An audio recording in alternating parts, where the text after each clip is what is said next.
немає про що говорити. На переговорах і речі бути не може. Ви готові розмовляти з Путіним? Ні, нема про що. Ну, про що з ним говорити? It's not interesting for me. Not interesting to me. Not interesting to speak. I don't have any relations with Russia. We don't want to make any dialogue with terrorists. На що повинна піти Росія? Бажано на 3 букви. Хочу закінчити війну. Ми хочемо сталого миру для України. It must end at the negotiation table. Я буду в цей четвер, 15 травня, в Туреччині. І очікую на Путіна в Туреччині особисто. Ми готові говорити, щоб закінчити війну. Yeah.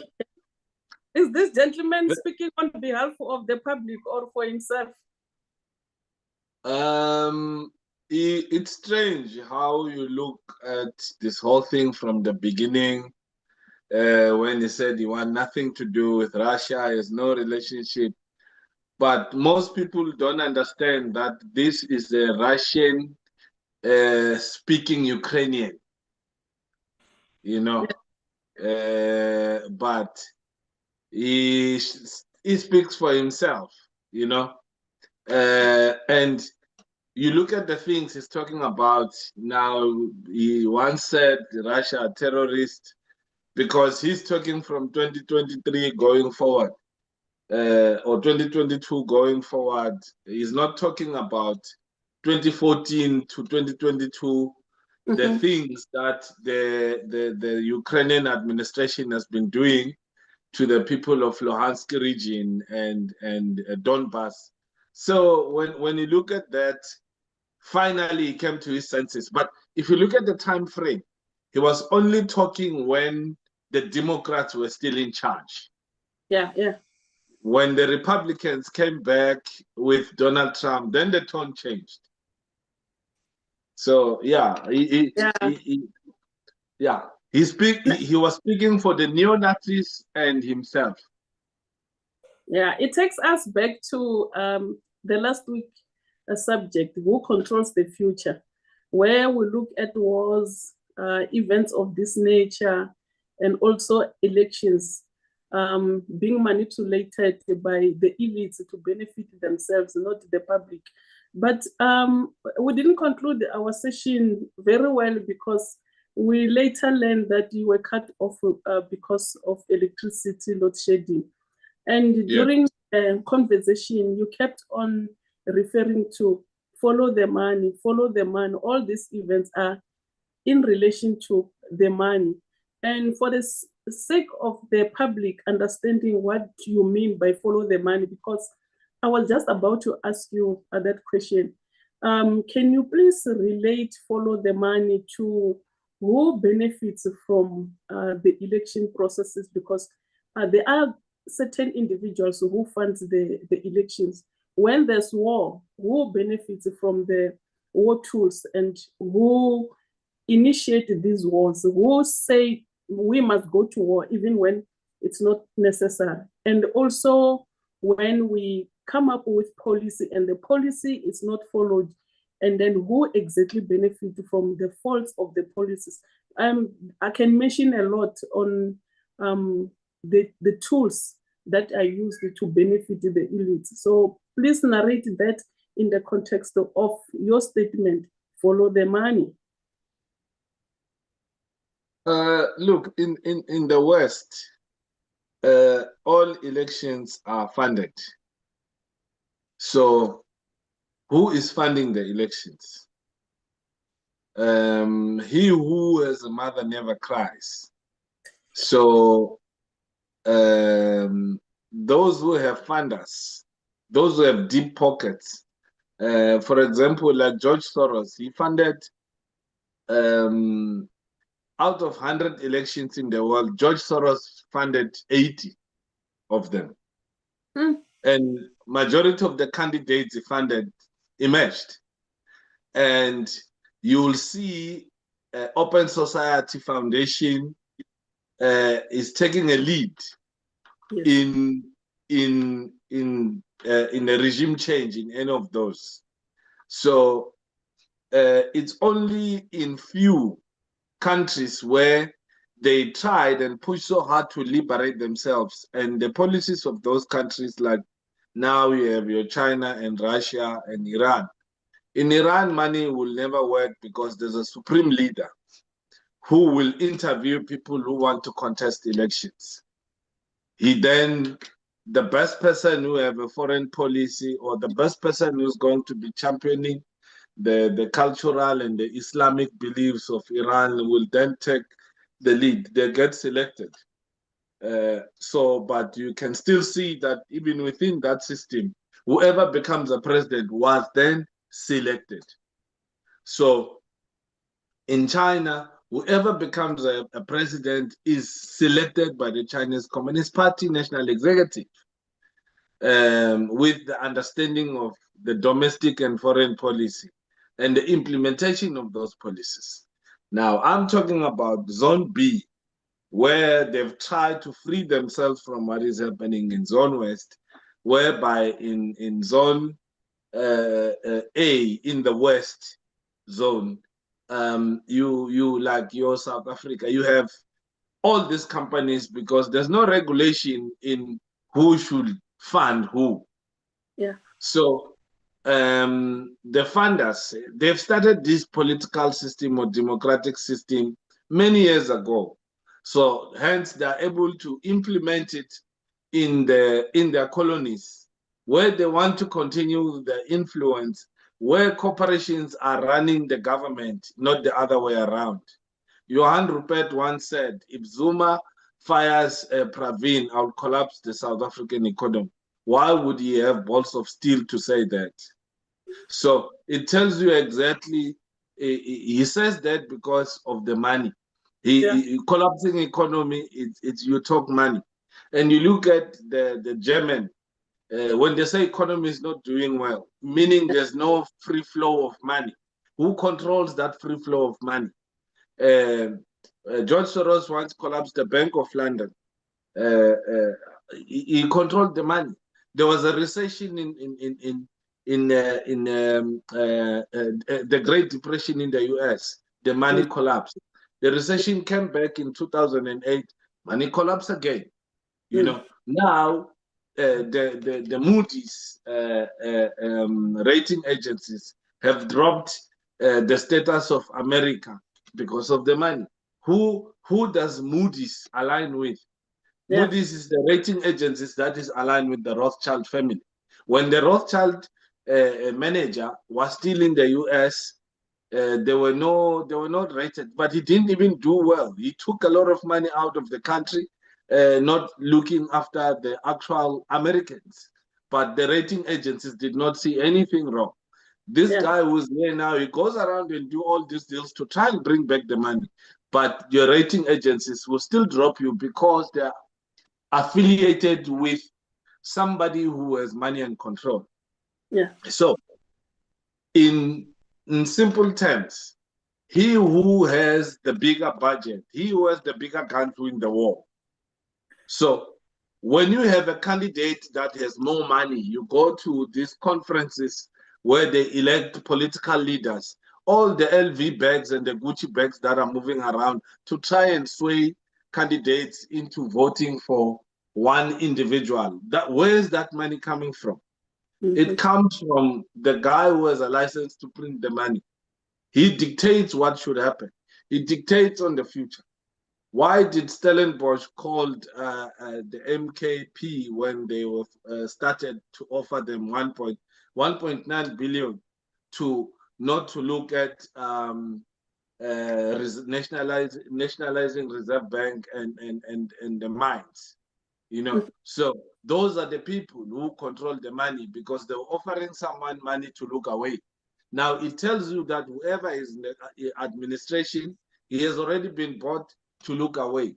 By who? By the very same money that if you follow where the money comes from, you then start to understand that where the source of the money is the actual person or people who are running the day-to-day activities of that country. Yeah. You're not gonna... Yeah.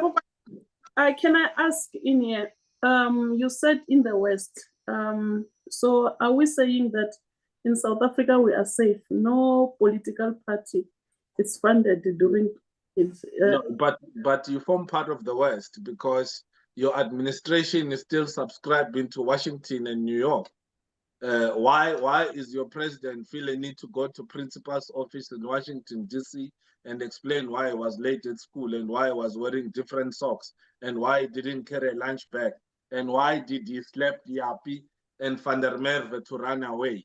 He went to explain that.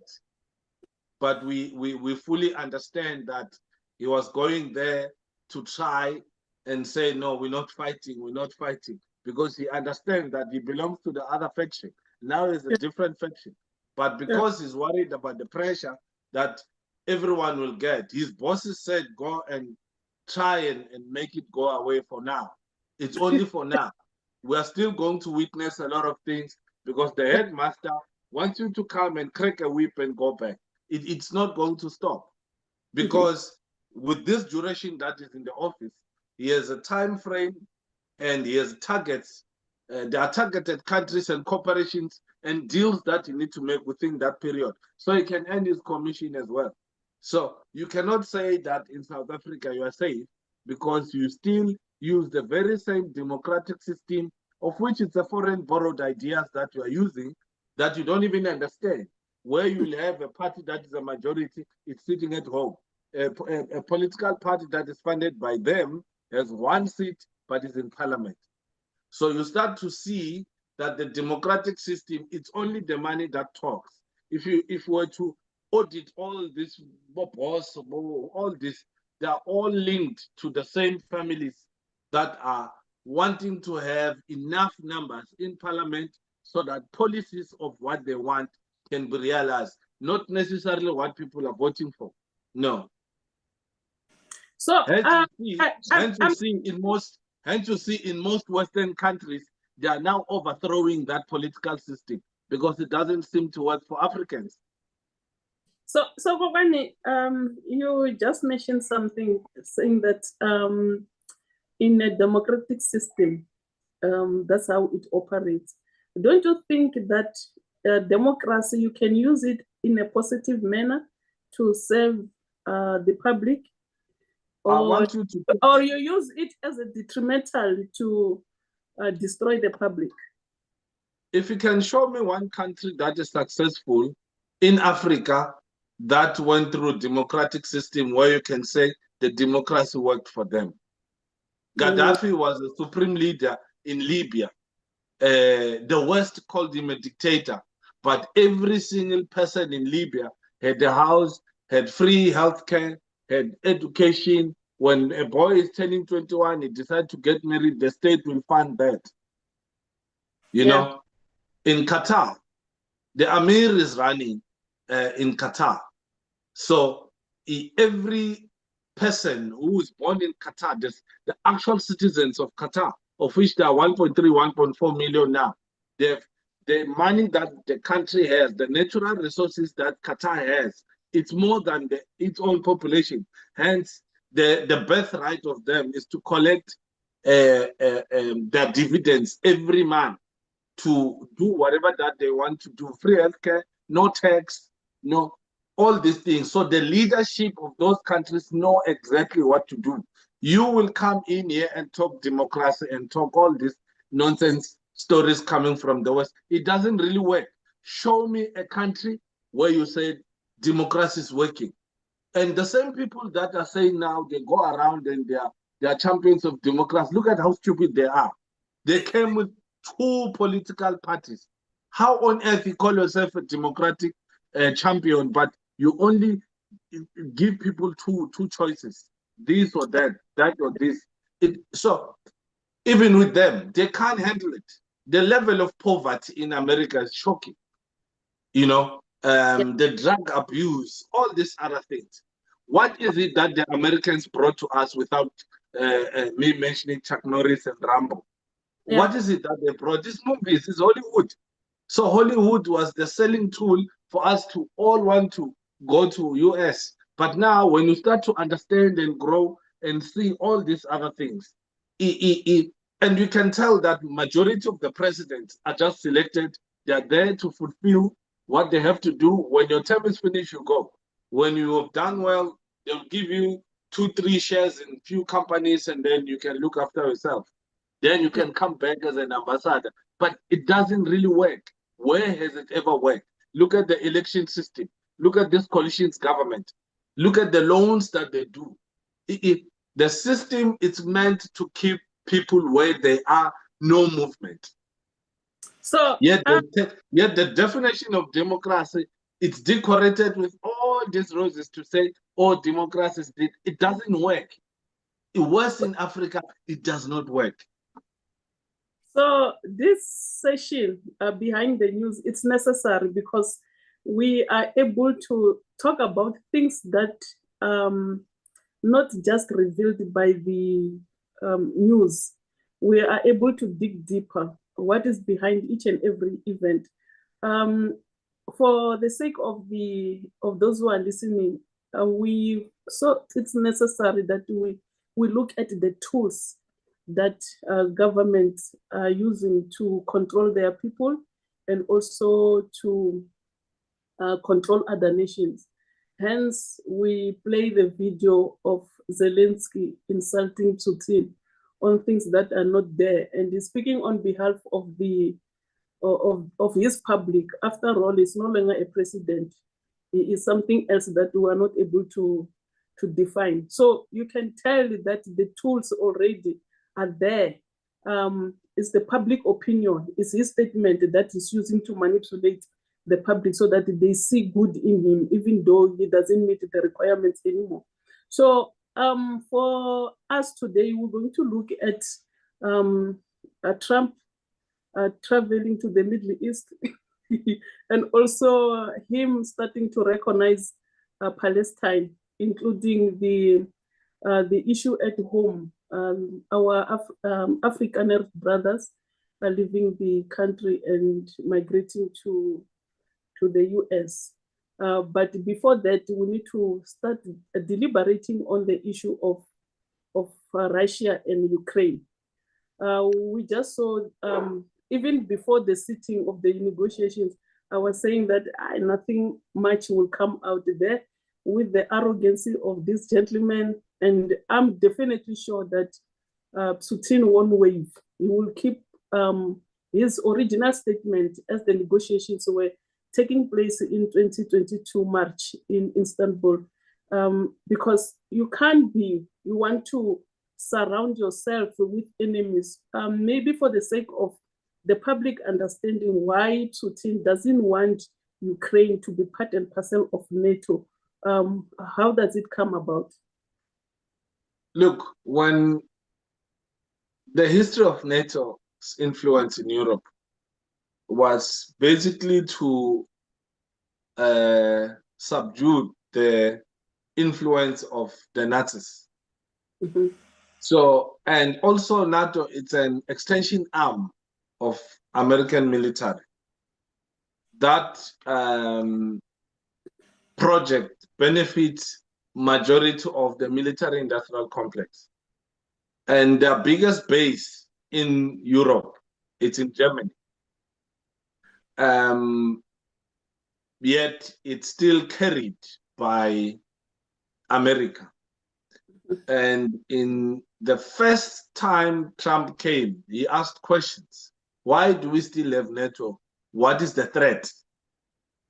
Immediately after Trump asked that question, all the Democrats and the neoconservative and the military industrial complex, they quickly assumed and switched to say, oh, this guy loves Putin. Because he knew the cost of keeping the military hardware, personnel away from home. I must also indicate that the biggest American oil consumer is the American Navy. When you have all these warships, the ones that are carrying the military equipment, they are the highest in consuming oil.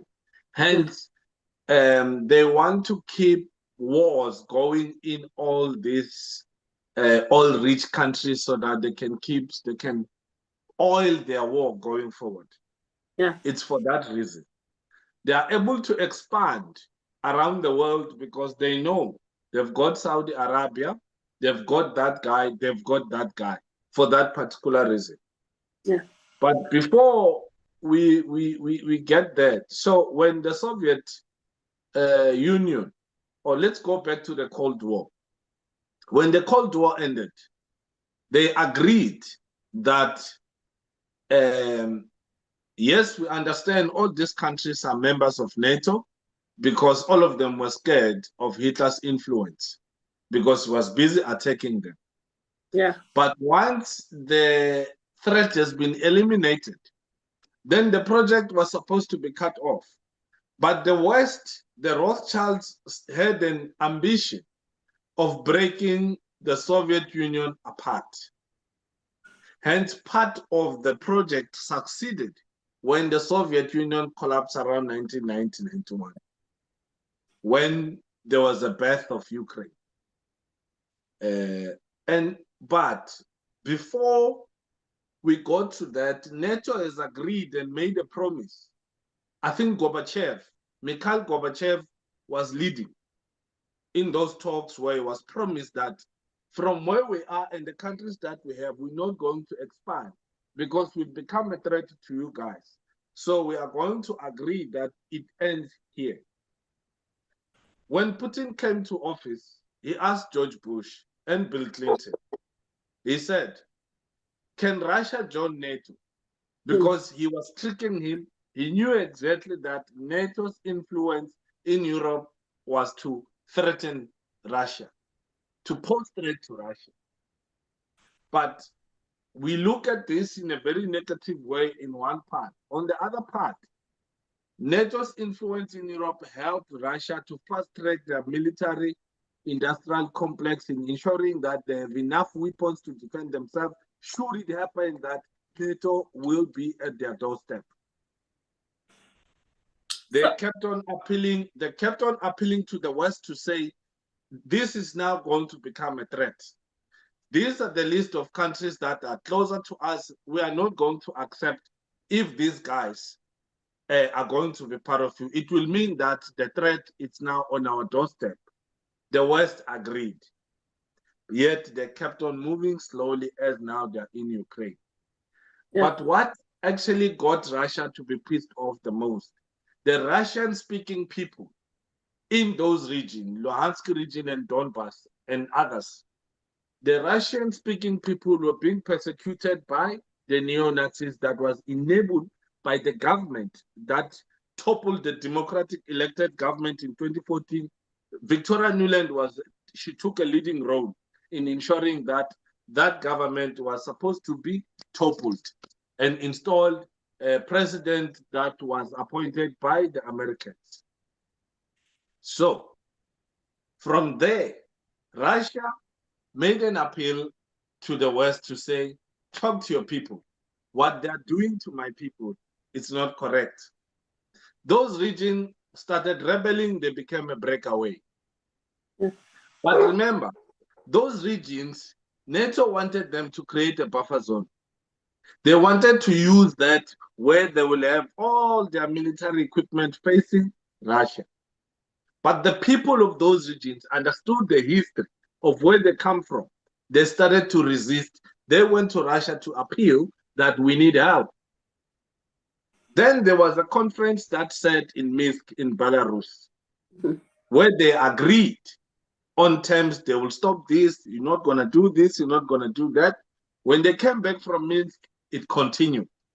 Russia kept on giving them warnings. 8 years later, Russia got fed up. So, Popani, I want you to clear this. Isn't not this a historical story that it's repeating itself? Correct me, I'm not really sure about this, but I know that 1961, 62, 63, there were times where Turkey allowed US to install its troops in Turkey, targeting USSR. And then USSR did the same by installing theirs in Cuba. Hence, Fidel Castro died without being a relative to the United States of America. So is it not this history that But is repeating remember, itself? the Cuban Missile Crisis was fueled by the aggression of the West against the friends of the Soviet. So when the Americans came closer to the doorstep, and then the Soviet Union had to look, where can we, who is our friend? Then Castro was their friend. They said, it's fine. This is what we're going to do. We will respond. So it was a tit for tat game. This is what we call it, tit for tat. You do this, I do that. But this time around, the difference is it's much more serious. No games are played. Also, Russia has an opportunity. A Russian military industrial complex has an opportunity to see if the weapons that they've been manufacturing are working. Let's not run away from that fact. They will have to make sure that they test their weapons. Are they working? Their drones, their hybrid technology that they have, they want to check if it works. But if they were not provoked, they would have done it through their military exercises that they do. So this was also an opportunity for them to correct what the Westerns are doing. But I must also say that I don't understand why Trump comes as if now he's a mediator between Russia and Ukraine. He's not a mediator because he represents a country that is an instigator of this war. He should be clear and also understand that he's not there to mediate. He's there to serve his own interest or his boss's interest. That's how this whole thing is played. And it's not going to stop. All these events will keep on playing until whoever is in the office at that particular time achieve their goals that they want to achieve by any means necessary. But now we'll see more of these wars being played through the economics, through money, through oil and gas, natural resources, and all of that, and technology. More the confrontation through military means, it will start to die down. This is the highest quality oil there is on the planet, and they only gave me a drop. So I'm not thrilled. But still, it's better than no drop. Can you imagine? But anyway, but it's tremendous. And this has become a globally recognized benchmark, Mr. President. Marban. It's going to be great. Yep. Thank you, sir. Very well. So before the video came to play, I wanted to ask a question. We keep on saying the United States of America, US on this when it comes to influence. When we look at the geography itself and the continent, and America has its own, and then EU has, Europe has its own, and the people who are really behind the problems. Yes, I can see the United States making more noise compared to the rest, but the problematic people are the Europeans. Why I'm saying this?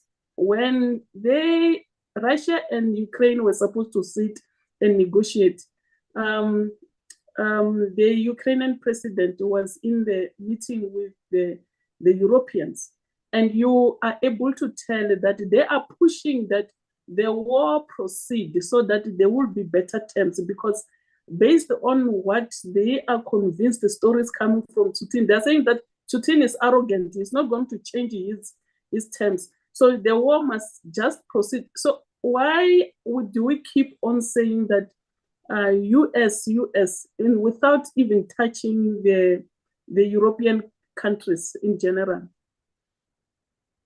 Okay. When did we start seeing Europe active in this war? They were there, they were active, but not as much as now. Zelensky was prepared to meet with the Russians and sign a deal. Boris Johnson arrived in Kyiv, told him not to do it. But Joe Biden was in the office. So Joe Biden's boss and Boris Johnson's boss is one person. That one person who does not like Russia. Now, what do you see? Germany, France, UK were in Kiev. They talked to Zelensky. They sniffed cocaine with him. The leaders. Because they have one boss. So if you keep the war going, at whose expense? If Zelensky was a good leader, he was supposed to say, my people are dying. But he can't say that my people are dying. Who is he now? Russia has a problem to say, who do we speak to in Ukraine? Because the term of office for this guy has expired. If we have to sign anything, we sign with Zelensky, who is now back to his position of being a comedian. That's what we know him of. Because the term of office has expired. So how is a nuclear power or a global superpower country sign an agreement with a comedian? That is the problem they have right now. Who is going to sign on behalf of Ukraine? Is it a comedian? Or because Putin said, this comedian says he wants to meet me. The last time I saw Zelensky face to face, he was performing for me in Ukraine, in Kremlin, in Russia. I was having my supper. This guy was performing on stage. Now he's calling me to go to. Who is he? I'm not going there for entertainment. I'm going there to make sure Ukraine stay there, my people stay here. The regions where he persecuted Russians, we're taking them back. Because initially, it was one part of Soviet Union. Hence, ill-informed people will tell you that Crimea is in Ukraine. No, it's not. If Crimea was in Ukraine, remember, Yalta is in Crimea, where Roosevelt, Stalin, and Churchill met, where they decided to share the world amongst themselves. It happened in Crimea. Why would Stalin go out of his home and negotiate a deal? No, he summoned them to come to Crimea in a place called Yalta, where they had a meeting. So here's the issue. Zelensky, these negotiations are going to be very tough, Russia is not going to stop. And ask yourself a question. Smart people will understand this. Why do you say war must continue while you've already spent a couple of trillions and you're not winning? People keep on dying and you're not making a dent to this guy, and he's using 5%, 5.5% of his military capability. Because Putin once said, I can wipe Ukraine in 5 minutes. Yeah. But the problem is, I will kill even my own people. I don't want to kill innocent people. I'm going to go for all the military structures that are there, because NATO want to use that to come and become a threat to me. And he spoke about this as early as year 2000. Don't do this, don't do this. For all this time till 2014, still don't do it. Minsk agreement happened, Turkey happened, it collapsed. A lot, Saudi Arabia came, it collapsed. Nothing is really coming out. Now, they want to corner Russia to get to a point where it wipes everyone. Yeah, This Can I come in there? When you are saying that Putin said he can't overdo it because there are his people there. Yes. Don't you think that is the right time that this war comes to an end? I'm saying this because we know that there is a lot of Russian soldiers that died during the course of this war. And then also in Ukraine, the citizens were wiped out. And then again, we look at the West with the energy sources becoming expensive. because they used to source them out from Russia. South Africa, we are experiencing the same, and also with the food price hike due to the Ukraine and Russian war. Just for two questions, one being the one that I just asked, and then the last question in the context of Ukraine-Russian war is: do you think Turkey is the right country to facilitate the negotiation, considering the fact that they did it in 1960s, where they allowed the US to come and install the war tools against the USSR. Hence, the USSR responded using Cuba. So if you can, in few phrases, you narrate that, and then so that we move forward to the video. Okay. You said the war. You asked the question, isn't it not the time for the war to stop? Yeah. Why did the war start in the first place? Are the goals of the war achieved? If the goals of the war is not achieved, the war is not going to stop, because there's a threat in a sovereign state. And there is a threat where 2 or 3 agreements have been broken to ensure that, one, the Joe Biden's family and the Bushes and Hillary Clinton, their businesses in Ukraine. Ukrainians were used as guinea pigs in experimental purposes of all the biological laboratories that are in Ukraine.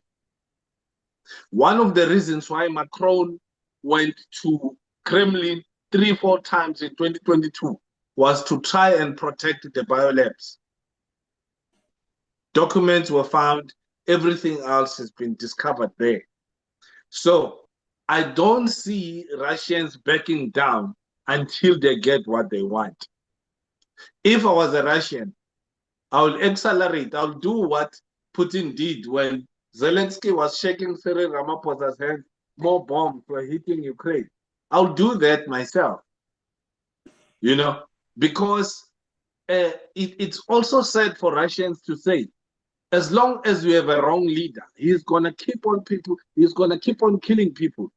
He's going to keep on sending people. Like now, how they do the conscriptions, they walk around when they know that in this house there's an 18-year-old boy.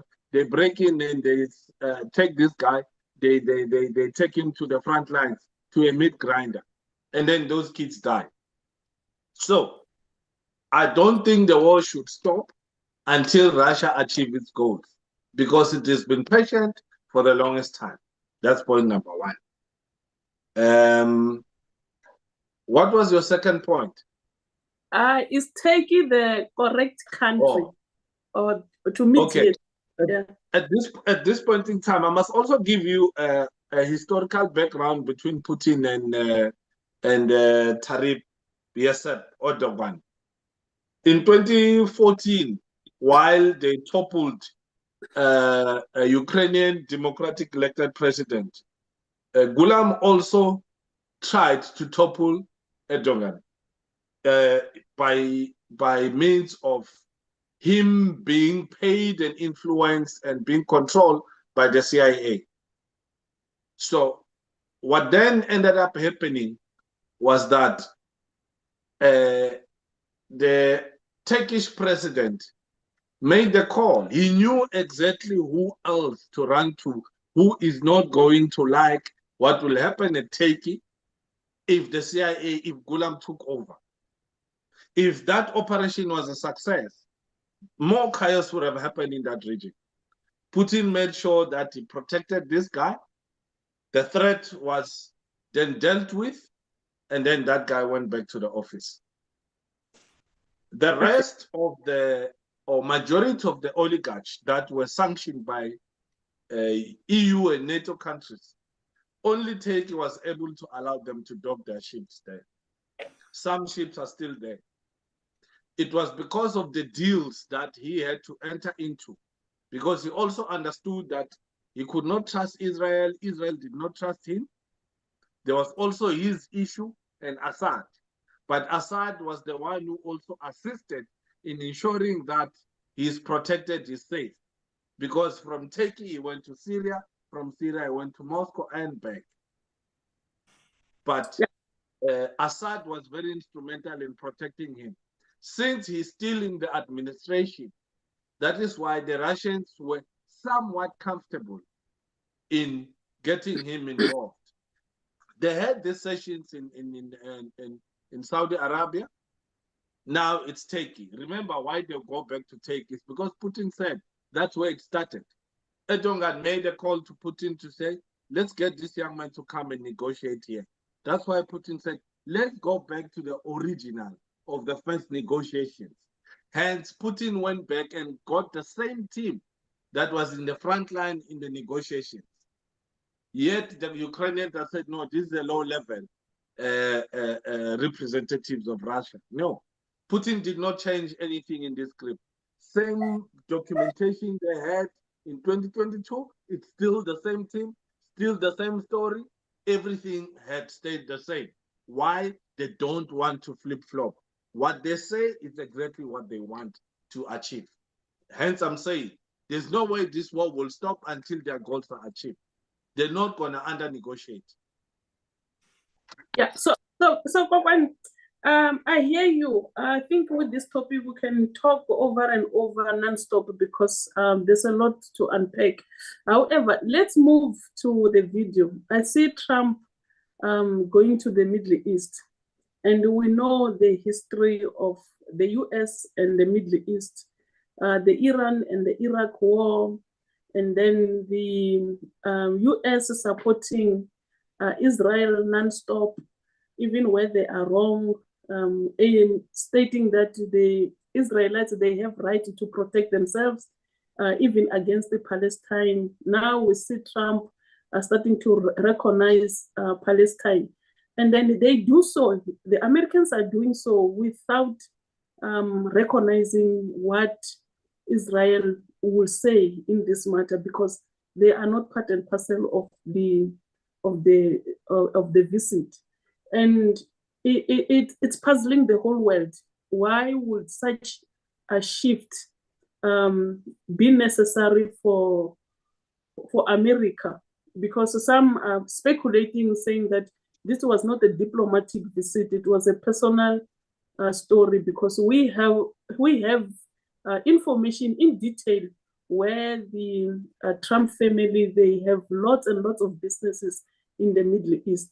So the question is, would the Middle East brothers sell their own brother, the Palestine, because Trump has businesses there? It's really a painful story, and we know that we have the Abraham Accord that were demonstrating how the Middle East, despite of the differences in religion, they can sit together and understand one another and share the ideology on how to develop the region together. But Trump is coming in with new face or with new strategies that is really, really confusing, not only the Middle East people, but also the whole world.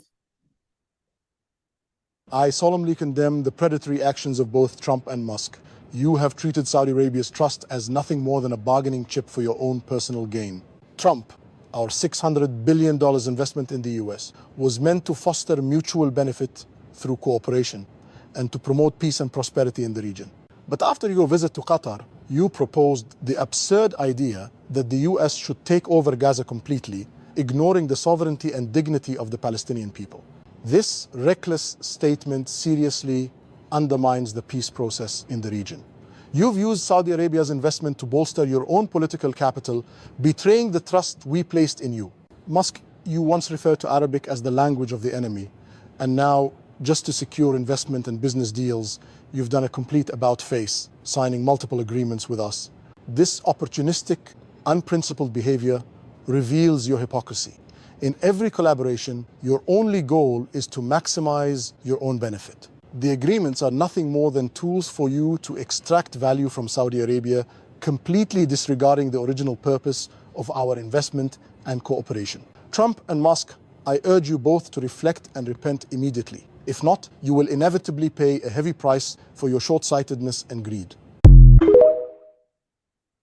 Right, Koban, before you come in, I was checking the video, trying to see if it's really a natural video or is it an artificial intelligence generated video. You know why I'm saying this?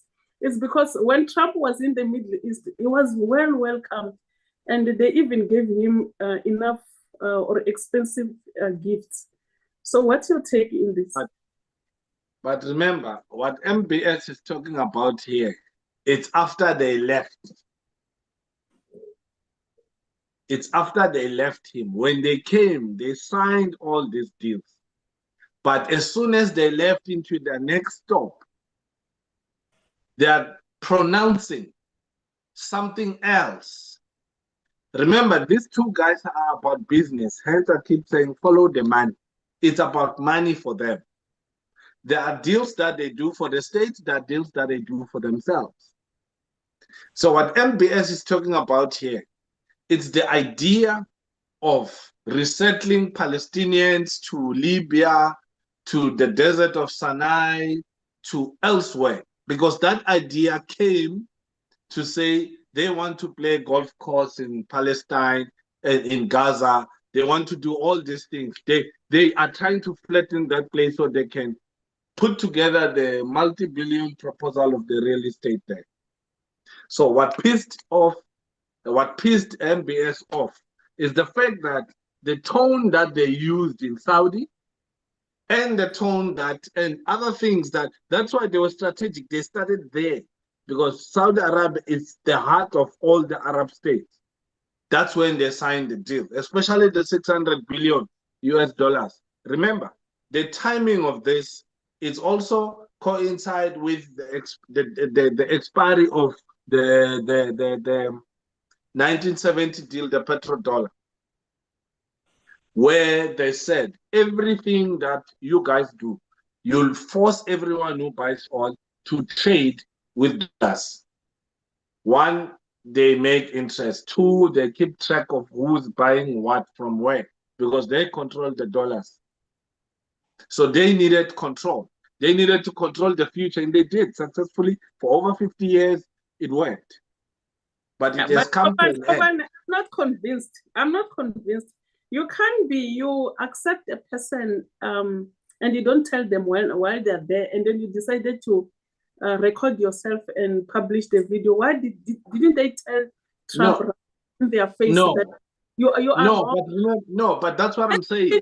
The whole thing started in Saudi, and they left to all the Arabic states, to Qatar, to Dubai and the other places.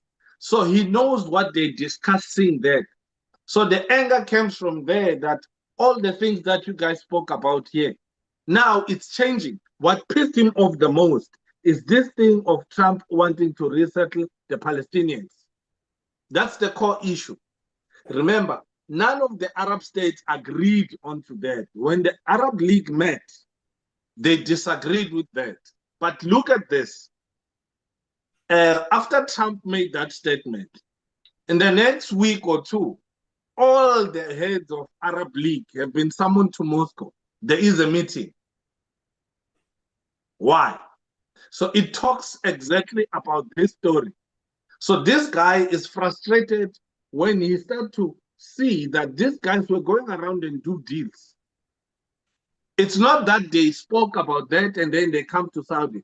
That's where the confrontation would have happened. So they started there. The first stop was in Saudi, and then they went elsewhere. Remember, even with the protocol, they were supposed to start in Saudi because Mecca and Medina is in Saudi. And the petrodollar was done in Saudi. I hear you. I'm saying you need to look at this. This was a regional visit, and Palestine is part and parcel of them. And US is the friend of Israel, and US has been funding technology for Israel to destroy Palestine. Before you speak about anything, if you are my brother, I will not talk to my enemy or to the brother or to the enemy of my brother. The first question I will ask, You want to talk to me? What about my brother's suffering? And you are the one who was funding Israel to destroy Palestine. There's nothing to talk about in here. I'm No, not. but it's different. Mm. I must also explain that before all this, Saudi was in the verge of normalizing their ties with Israel. Let me also explain something to you. Saudi Arabia closed their airspace for the Houthis to want to respond to Israel. I want you to remember that. The Saudi closed. When Assad was in Syria, Israel was not able to strike Iran because Syria blocked. But when Assad left, Israel was able to strike Iran from Syria. Why did Saudi Arabia block? Because Saudi Arabia, if they really wanted to solve the problem of Palestinians, at some point, people in Saudi Arabia who talk Palestine, they get arrested. Saudi Arabia is not interested. He will say all the Arab states around Palestine, they are all useless. I must also indicate that within the Muslim communities, there's two groups. There's the Sunnis, there's the Shias. So Lebanon is Shias, Syria is Shia, Iran is Shia, Yemen is Shia. That's one called Islamic republics. So the Shia groups. Then you come to Saudi. All your Jordan, your Bahrain, your Dubai, your Abu Dhabi, these are all the Sunnis. Sunnis love money. Sunnis have a lot of money. Where are they keeping their money? In the banks of the same people who are from the West. They've got properties in London. They've got properties in the US. They've got their money staked that side. They don't want to be sanctioned. They don't want their monies to freeze. Hence, they will never say anything. Perfect example. Perfect example. I'll just give you a perfect example of one entertainer, DJ Khaled. He's Palestinian, but he can't open his mouth because Jewish people are paying his salary. I hear you. So I'm saying Saudi Arabia cannot speak directly like that. They can speak, but the actions, them closing the airspace for the Houthis, that tells you a story. But Kokwan, I still be, I'm convinced that Trump can stop the war between Israel and Palestine. I'm still convinced. Okay. Also understand this. Trump belongs to one faction. He can pull the American support, of which it will dent the whole thing 90%. Remember, those countries I mentioned, Netanyahu's bosses are sitting in France, not in the US. So France, UK, and Germany. There's a split now in the EU. There's a split in the EU. Some bosses of the EU are saying there's a far left and far right. Some people are saying, yesterday they made a statement. Joseph Borrell made a statement. He said, we need to respect the warrant of arrest for this guy. And some of the EU countries closed the airspace when he wanted to fly. I'm saying this, like these guys that are supporting Zelensky, those are the countries that are going to ensure that Israel is funded. Israel is not getting a funding from America alone. Hence, I said, if people were to read the Balfour Declaration, they will understand that the Queen of England or the Royal House of England was installed by the Rothschilds. Hence, after Balfour wrote all of that, the Rothschild had to okay that, to say, yes, go for it. So America got involved because the Rothschilds also had a strong muscle in the US, especially in the Democratic Party. They own a lot of companies in the military industrial complex. Israel was supposed to be their satellite station where they could control all the oil and gas in that region. That area was for that purpose. Now they tell you that they are chosen by God, the very same God that they don't believe in. Zionists don't believe in God, but they said it was God-given right for them to be there. Black people were there, but when they returned, they are white. That's a problem. So you must understand that Trump can make a dent, a huge dent, to say we're pulling away because for 2 or 3 weeks he stopped supplying the military hardware. While he got into office, Netanyahu was screaming. He dashed straight to Washington to try and convince them. But remember, the Congress, they are funded by a lot of Zionist organizations to ensure that when it's time for voting, again, the money comes back to play. There's a thing called APEC, an organization called APEC that ensures that America belongs to Israel. But now, because the APEC is championed by the Rothschild family, the Rockefellers are slowly pulling away. And once the Rockefellers are pulling away, now is their time in the office. They will ensure that they create problems for Israel. Israel is not comfortable at the moment. Yes, you're right. Trump can cause a dent, but to stop the war fully, it will be very difficult. Because other people will come in and continue to fund Israel. He's not the only one who's funding Israel. That's my point I'm making. Yeah, Kokwan, now that we happen to find one another, I wanted to go back to the statement of follow the money. We're looking at democracy. You can use democracy to benefit the public, and you can use it as a tool to destroy the public. I'm saying this because we do have countries that are not controlled by the money when it comes to decisions they've taken for them to be free. China and Russia being some of the examples, because they are not jiving the tune of the West. They are themselves. It's unfortunate South Africa can see that we are really, really jiving to the tune of the West. We have our brothers who have left the country, and our own president followed them to go and explain, and it's really, really demonstrating. Went to the principal's office. Yeah, I won't say that. I'll say it. But coming back to just to narrate a bit, it's a pity the whole world is following the Bible. I can talk about the Bible over and over again to say that that is not the book written by God. It got lots of mistakes. You can't cross-reference it. And if you look at nature created by God himself, it doesn't have faults. Why is the Bible has so lots of faults and people are using it? So it's one of the tools that is used to control people. Once you talk about the Bible and you quote the verse, people won't question that, even if it's gibberish. It's something that they stop thinking. Yeah, you mentioned the Bible, people stop thinking.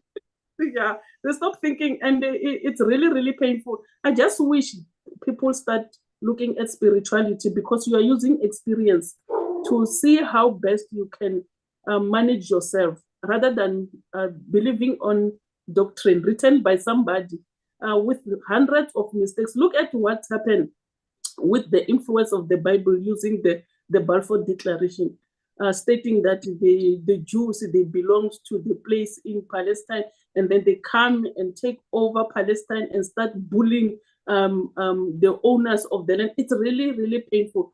All these faults are through the Bible. It's a disappointment. I just wish people who do away with the Bible and then follow God without touching that document, because it's a problem. To also add in your point, when apartheid was finalized as a policy that needed to be implemented, they used the Bible. I was just adding. Yeah, I'm aware. Yeah. The Dutch Reformed Church. That is why I struggle when people said there's Afrikaners that left South Africa. I've not seen them. I've never heard of Afrikaners that left. I know Dutch that left South Africa to US. There's Dutch people, not Afrikaners. I'm very territorial. The moment you say Afrique, I'm very territorial with those words. There's Dutch people, hence they call their churches Old Dutch Reform. Yeah, Kokwan, can we come back home and talk about our brother? Is there a video that we can play there? Yeah. Let's check the Dutch that left. Not Afrikaans. Because that means Africans. Yeah. And they came here, they're not from here.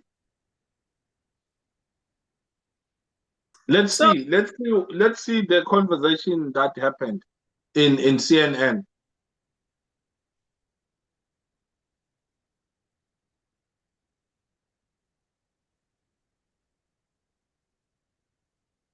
Where is our video? We're supposed to play CNN explaining whether they're welcoming them or not. Yeah, it's really a painful story because we hear that they thought that they are farmers and they are not. You may recall that on the day he was sworn in, President Trump signed an executive order, effectively stopping any refugees from being allowed to come and resettle in the United States. Now, there's an act passed by Congress called the Refugee Act, which allows for as many as 125,000 refugees in this fiscal year, people who can prove they're being persecuted or fear persecution because of race or religion or political beliefs. And nowhere near that number has been allowed in by the time Mr. Trump took office and shut it all down. But just a few weeks later, President Trump announced that he was making an exception, and not only that, he would expedite the processing of refugee claims by one group of people from Africa. Now, you might think it's some women and children who've been maybe sexually assaulted in the conflict in the Eastern Democratic Republic of Congo, a place that's seen fighting for decades. On this program, we reported on the violence, the plight of people there in a series of programs in 2006. What has gone on here is simply extraordinary. Over the last 10 years here, there has been major fighting between a number of different groups. It has been the deadliest war in our lifetime, the deadliest war since World War II. Some 3 to 4 million people have died in this country, and their deaths have virtually gone unnoticed. And there's a whole new round of fighting that's been going on in eastern Congo between the government and an armed group called M23. Thousands have died, hundreds of thousands displaced, and widespread reports. Yeah, I'm aware that our brothers, they cited the rates of crime, stating that South Africa has a high rate of crime, and part of this crime, they are targeted in their farmers killed by Black people.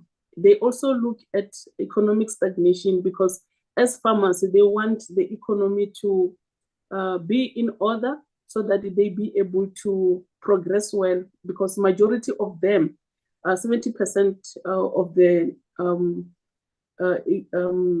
commercial farmers, Afrikaners. And when the economy is not doing well, it affects their businesses. Also, they look at affirmative action. We have BBBE that is not benefiting them. And according to them, that is the violation of the Constitution. And they don't even get opportunity to play a role in the politics because ANC and its people are dominating. So the question is, do we really think that the reason they have left is it the social?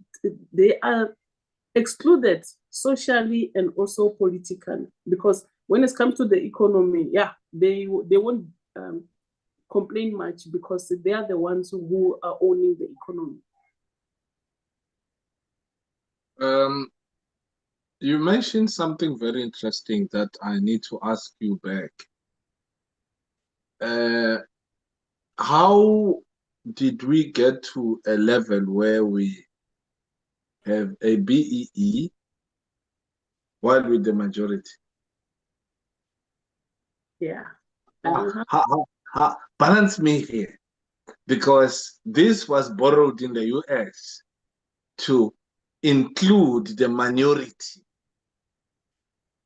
This whole BEE thing was borrowed in the US, where the civil rights organization started wanting to say the slave trade has been, slavery has been abolished. Now we need to participate on your economy.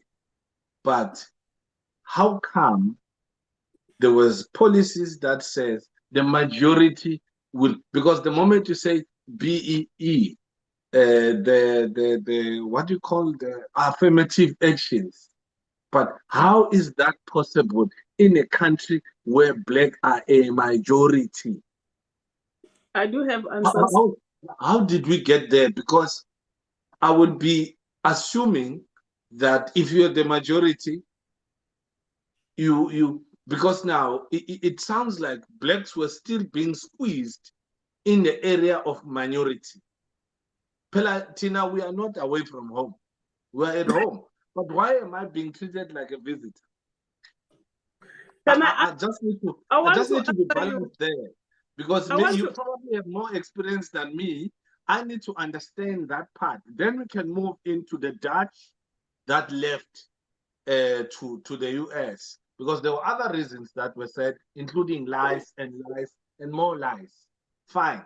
But there is an underlining factor in that story that we'll get to that when we close it. Yeah. I just want to pose that question back to you. I do have an answer. I do have an answer for that. Yes, that's what I'm saying. Share some light to somebody like me who is going to be painful for as a black person. How can I be squeezed in? Yeah, and I think it's going to be painful for you because I'm going to tell the truth, my position. Yes. I will start by demonstrating that in 1994, whites were about 5 million in population of 31 million. And now the population has reduced to 4.5 million after we are more than 50 million. So that's demonstrating that this migration, it didn't happen only yesterday because of the stories came through this just group of people who are complaining. I will not blame these Afrikaners. I will blame our own brothers. No. I'm blaming our own brothers, our own fathers who transformed, who were involved in the transformation from apartheid to the democracy. There's something that they've left out. They didn't tell these people that the wealth you have doesn't belong to you alone. It belongs to everyone and it must be shared. They were not clear on that. And we as Black people, we are watching in pain and in hunger. If you were to ask me, do you think Black people went to attack whites in farms? Based as on experience, I would say yes. Why I'm saying yes is because Black people are doing it in anger and in pain because there's something that is still hanging and is not addressed. And I cannot blame these Black people. The manner in which Black people and white people are treating one another in South Africa, it's so painful. It's only recent where we find that there's a bill that deals about issue of calling somebody kafir. It was left hanging. The constitution that we have, it's nonsensical. It insults Black people. It's very painful to see that we still stick to the constitution that doesn't help any Black person to take over what is theirs. The history of how we have been treated, it's still left hanging, and we have the document called the Constitution that doesn't help at all. So I will not blame these Afrikaners. They were given a leeway. This is how we must behave. This is your country, and the wealth belongs to you. If I were to ask, I can ask Tabombeki, why during this reign we only had less than 5% of the distribution of land, while they through the constitution and their political party, they said people shall govern and the land will be distributed equally, and it never happened. We can't blame these white people. It's us who's not doing justice because we're supposed to have done justice. So they know that this is how they must behave. So I give them the opportunity to behave the way they are behaving. Don't blame them. It's us. Like I said, that it's going to be painful the way I'm going to be straight forward. the question is, don't we have a high rate of crime in South Africa? Don't we have crime related to farmers being attacked? It's because of the things that are hanging. If I were to go and wake up Nelson Mandela and ask him, why did you sell the country? By negotiating political power when it comes to economic power is not negotiated. Why did we scrap out gear in the RDP through gear 1996? You can ask Thabo Mbeki and his brother Trevor Manuel, why did they do that? Because they didn't want a black person to own the economy. So when I see our current president running after the Europeans and go and ask for forgiveness, I ask myself a question, really? Why are we doing that? Why are we really doing that? It shows that we are puppets. And we are puppets because we didn't address things. A lot is still hanging. Ask government organizations. One more last point. Ask government organizations. When it comes to the budget for small businesses, how much in proportion, in percentages, compared to the whole budget that it's ensuring that there's economic development, you'll find that they have 500 billion for economic development. Not even a billion. It's taken as percentages to develop small businesses, and majority of these small businesses are black people. So we can't be complaining about the small story that is happening. A lot. How many years have we been from 1994? The child that was born in 1994 has a family now. It's really unfair. So in 2014, I was in China, in the hotel where I was sleeping. I was in the district called Shifu. So I was watching CNN, and CNN was reporting on the story that Xi Jinping, he then gave 288 million of value of 288 million of US dollars that was dedicated solely to small businesses. Because I was there, I could see the small businesses face to face. I was there talking to them. I could tell that their projects were working. Now, here's the question.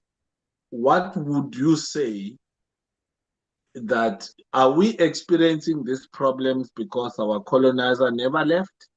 Or are we failing to manage? Or because in my opinion, there's a lot of things that I believe that are not changed. I mean, Mamwini once said, we over-negotiated. And Thabo Mbeki said, we negotiated, we even called the sunset clause, where we say we are taking over, but we're still going to keep some of you. I remember the police commissioner at the time, it was George Fivers, but Sidney Mfamadi was the minister of the police. So who was running the show was George Fivers. You understand? So wouldn't all this be caused by the fact that the colonizer never left our shores? Because I want us to close in 10 minutes that we are left with. I want us to wrap this thing up where you answer, then we focus on the Dutch people, not the Afrikaners, the Dutch people who left for US. So is this not the interference of the colonial master still being here? Because our colonizer never left. So if our colonizer did not leave us, he will try to interfere and want to continue with his colonial tactics. So what do you have to say there? My answer is straightforward. I said it even before, that democracy, you can use it for goodwill and also for bad ways. We can say follow the money, and the money controls everything. Why are we having different presidents? What is the difference between Thabo Mbeki, our current brother Cyril Ramaphosa, and then the Russian president and also the Chinese president? Why are they different? Yeah. Don't you think that they once experienced the pressure from the Rockefellers and the Rothschilds. Don't you think that they once?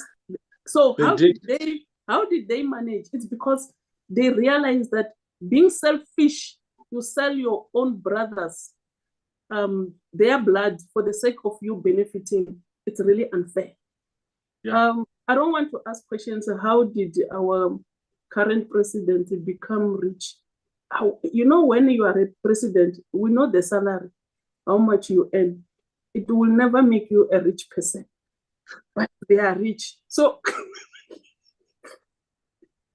I said, I'm going to give you a straight answer. Am I limiting my career? No.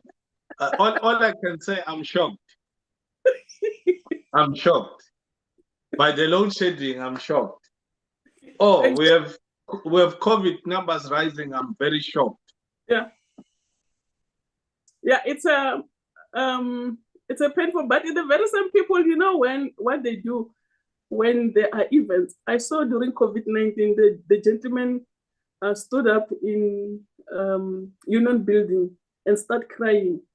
And then he said that it's gonna issue some cash for those who are not working, and then companies that are closing, they're going to be funded. And then I asked myself the question, is it really this coming from the heart? After later, and then we learned that it was a looting tool because COVID-19, there was a lot of money that disappeared. And just about the recent story, we are hearing that there is a vaccine for TB, and people will run for it, and South Africa will be #1. And the very same, while they were doing the test, there are people in North Africa who are no longer working because they use the vaccine and they are not being paid for that. People who use COVID-19 vaccine, some of these people are close to me. They complain. They say they are back and then they're always feeling cold. And should we go back to our president and ask him, how did you come about approve the vaccine and then you take everything without digesting? And South Africa, we're going to give you money so that you'll be able to.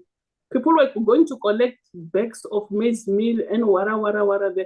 That was to blind people, because we were able to tell the truth today that that was a strategy for the Westerners, the Rockefellers, the elites, to generate more. And now they're coming with a new vaccine, which is a TB. So selling your own brother, hence I was saying that what is the difference between these presidents? EU chief Ursula von der Leyen, Dutch, is now in trouble because she benefited directly from the sale of vaccines. There's a court case now. Do you foresee that happening? Because there was a rumor that someone in South Africa had shares, whether it's Pfizer or Johnson & Johnson, because do you foresee that coming? Never, not yet. Okay. So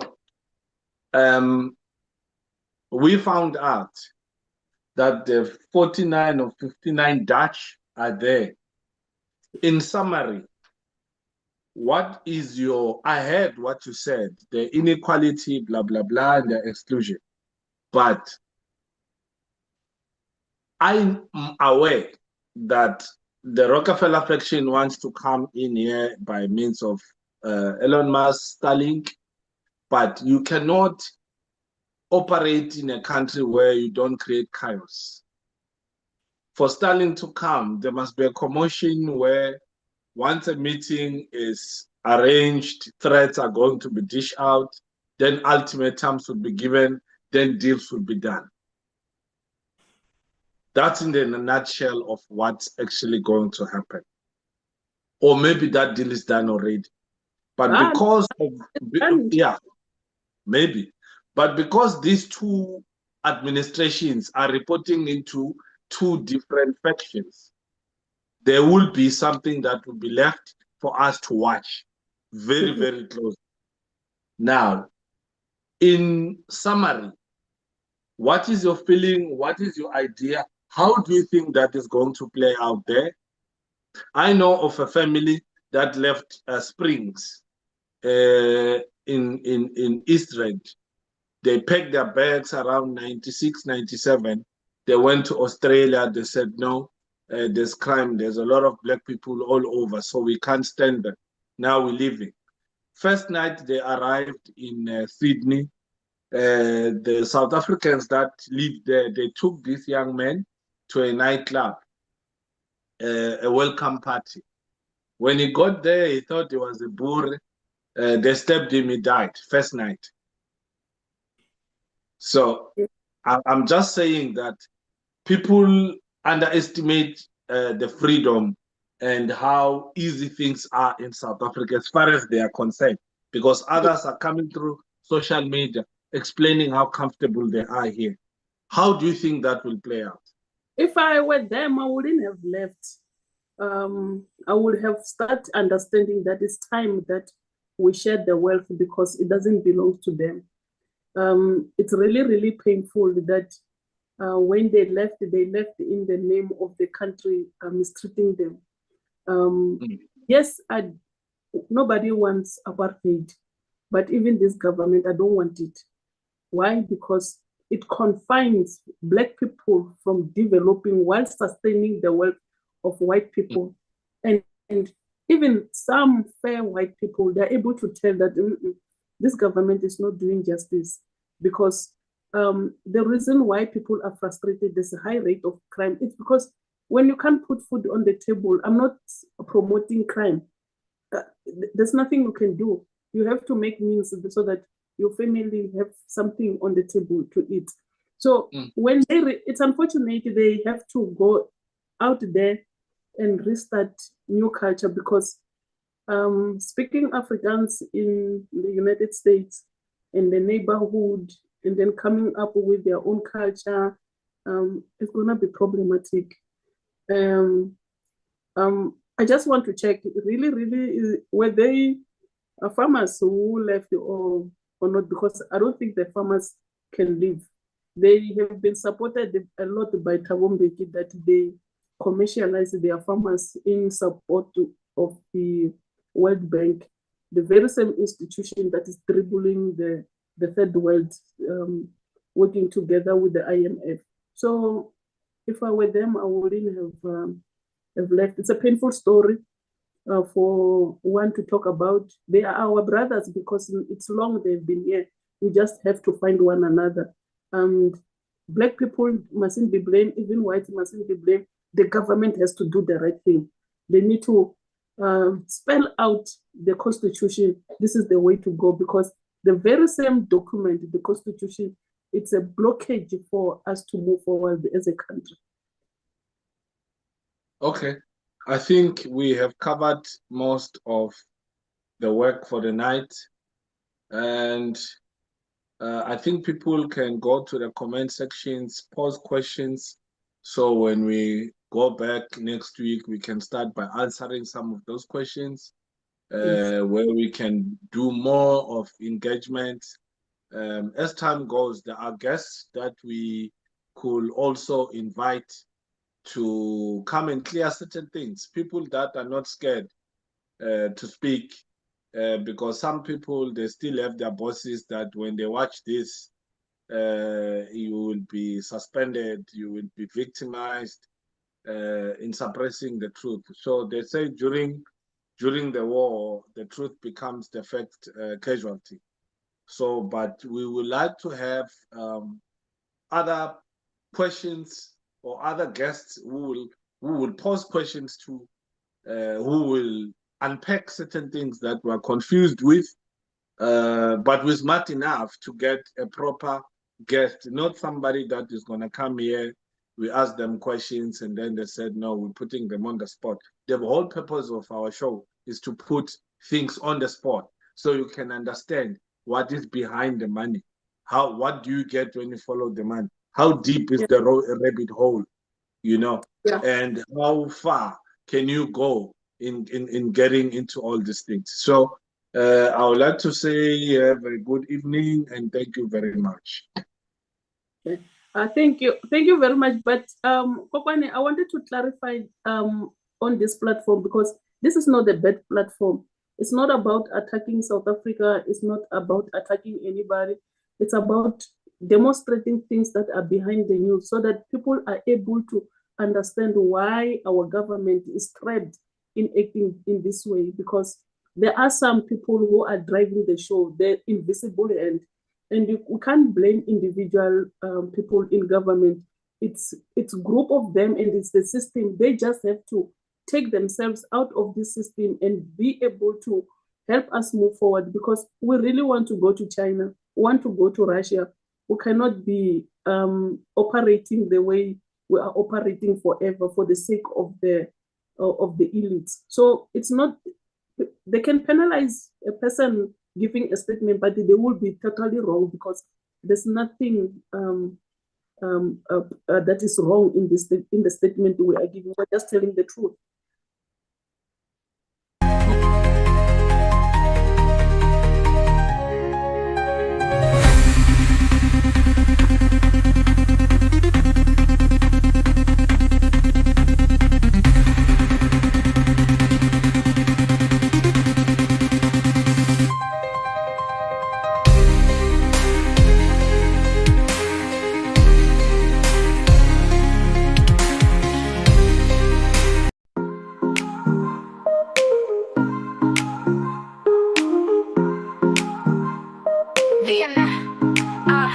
VM Network, it's your time to tune in. Stories that connect where we all begin. Laughter, lessons, journeys unfold. VM Network, let the stories be told.